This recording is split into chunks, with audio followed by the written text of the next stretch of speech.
Cycle మీద తిరుగుదాం. అరే నాకు డబ్బరారు కదరా. అరే నేను పట్టుకుంటారా? నన్ను పట్టుకుంటావారా? పట్టుకుంటా. అరే నేను పట్టుకుని నేర్పిస్తారా? సరేరా. దా సైకిల్ ఎక్కు.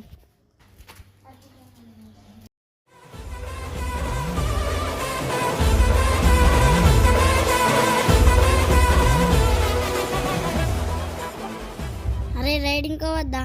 రైడింగ్ ఒక బాగా రోజులు అవుతుంది కదరా. కానీ ఒక కండిషన్ రా. కానీ టర్నింగ్ దగ్గర స్పీడ్ వెళ్ళాలిరా. పోలారా. సూర్రా మీకన్నా మేమే స్కూల్ ఉంటాం. అదరా